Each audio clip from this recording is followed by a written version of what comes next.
Où est passé Gérald Thomasin?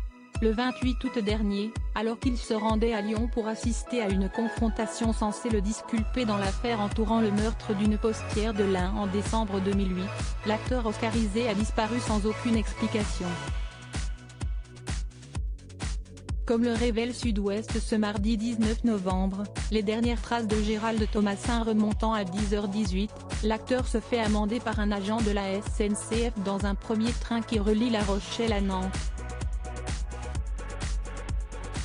À la sortie du train, Gérald Thomasin est censé en prendre un second, pour arriver à Lyon. Mais depuis, plus aucune trace de celui qui avait reçu le César du meilleur espoir masculin en 1991 pour son rôle dans Le Petit Criminel. Depuis 3 mois, les enquêteurs en charge du dossier sont dans l'impasse. Une première enquête pour disparition inquiétante a été ouverte par le commissariat de police de Rochefort, suivie le 17 septembre dernier par une information judiciaire pour enlèvement et séquestration. Le 30 octobre dernier, le parquet de Rochefort a été dessaisi, au profit de son homologue nantais. Une source proche du dossier confie que les données téléphoniques de Gérald Thomasin prouvent que ce dernier est arrivé à bon port, à Nantes. Si est à son arrivée dans la cité des Ducs que l'homme a disparu, grâce à la téléphonie, nous savons désormais qu'il est arrivé à Nantes. Si est là que nous perdons sa trace, confie-t-il.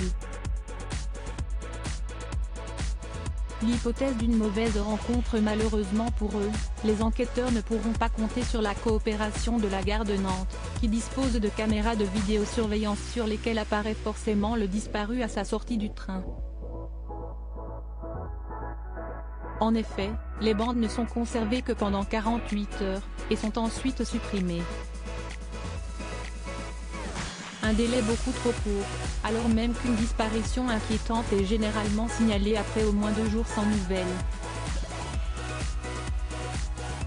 Si dans un premier temps, l'hypothèse que Gérald Thomasin se soit volatilisé de lui-même pour mener une vie d'errance a été envisagée, celle-ci est à présent écartée par les enquêteurs.